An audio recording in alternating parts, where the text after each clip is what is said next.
Hello and welcome to Quick Charge by Electrek. I'm Mikey G, and it's Tuesday, October 11th. Tesla's market share slipped in the United States, but the automaker still has 2/3 of the rapidly growing EV market. In 2020, Tesla held 79% of EV sales, then in 2021 it was 70%. But for this year, according to registration data from Experian, Tesla now has about 2/3 of the US EV market, at least up until August. In terms of model sales, the Tesla Model 3 and Y take top billing, and a distant third is the Ford Mustang Mach-E. After that, Tesla still has the Model S and the Model X, and then an even more distant sixth place would be the Hyundai Ioniq 5. Of course, while Tesla is losing market dominance in terms of percentage, they are still grabbing the lion's share of this ever-growing pie. At this stage of the year, Tesla clearly has the top spot in the bag, but several other automakers have been boasting goals, or in some cases fantasies, of overtaking Tesla in electric car sales. It looks like Tesla's flagship Model S and X are finally coming back to China, as the electric vehicle now appears on an updated list of vehicles receiving tax exemptions. When Tesla updated the S and X 2 years ago, the ramp-up back to production has taken more time than anticipated. No markets outside of North America received any new S or X vehicles since the refresh, but that's starting to change. We recently reported that Tesla started taking new Model S and X orders in Europe, with deliveries expected by the end of the year. Now we learn that China will be getting some from the government documents. The Ministry of Industry and Information Technology released their updated catalog of new energy vehicle models exempted from vehicle purchase tax. And guess what? Those two cars were on the list. Tesla has yet to update the configurator in China the way that they have done so in Europe. A Chevy Silverado electric vehicle prototype was spotted charging at an Electrify America station.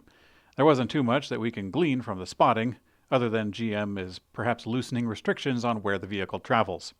The Silverado appeared to be missing trim pieces around the wheel wells, in which we saw other trim pieces missing from a spotted Hummer EV shortly before that vehicle was launched.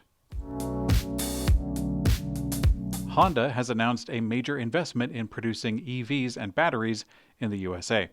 The company is the latest automaker to take that route in order to comply with the requirements linked to the new EV tax credit. The goal is to turn the state of Ohio into Honda's EV hub.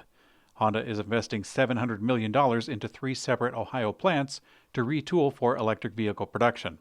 But they've also announced that they are committing to a joint venture between Honda and LG Energy to build a new battery factory in Fayette County, Ohio. The new facility represents a commitment of a whopping $3.5 billion. While this is great news from an otherwise EV-lagging automaker, Honda has also announced that their plans are lackluster in terms of electric vehicle models. Honda plans on bringing out their first USA electric vehicle in the year 2024, and after that, one more vehicle later developed in-house by 2026. After that, in 2027, a third, more affordable vehicle made with General Motors will come out. But that puts Honda at 3 EV models some 4 to 5 years from now. At that point, I'm guessing that Tesla might have humanoid robots working at their factories. Renault has announced its own plan to build a network of charging stations. The company is called Mobilize, which is Renault's newly named electric mobility unit, and it is set to install charging stations at dealers located around major roads. Each charging station will use a stationary storage system in the size of a small container. Stations can charge up to 6 cars at any time, and about 30 minutes while delivering 600 kilowatts of power, even with the multiple EVs simultaneously. The new stations are also slated to have amenities such as Wi-Fi, snacks, and a lounge.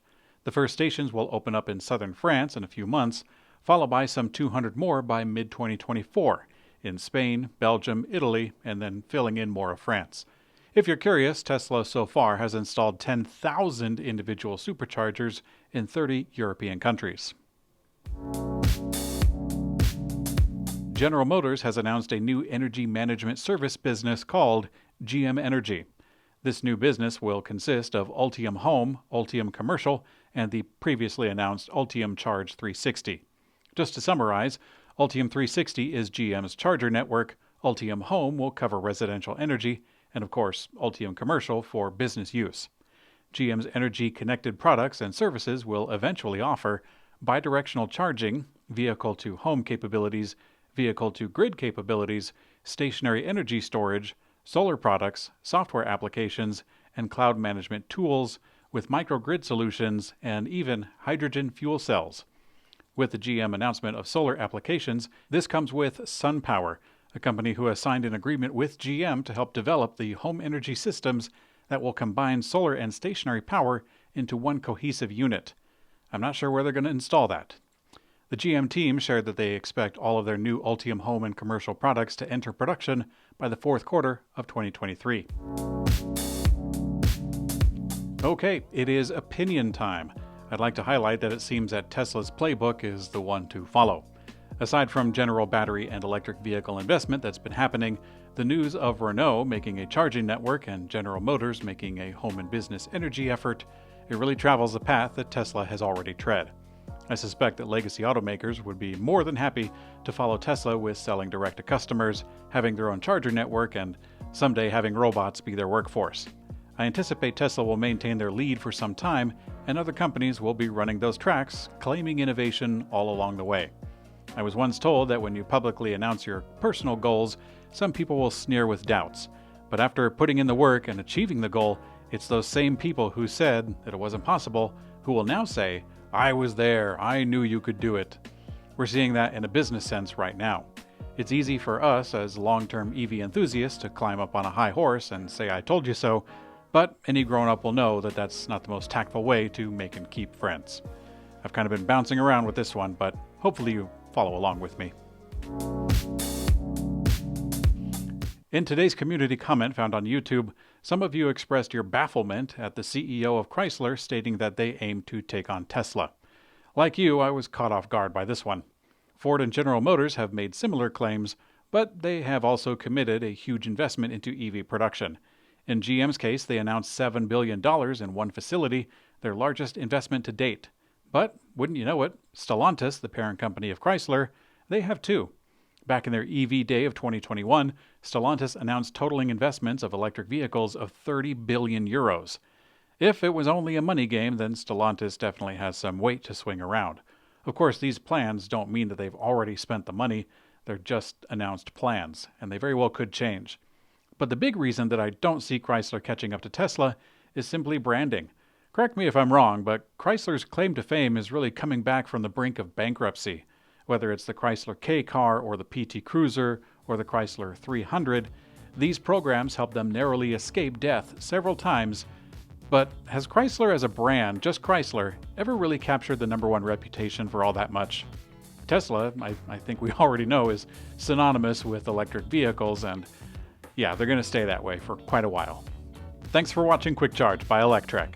I'm Mikey G, and I hope you have a great day.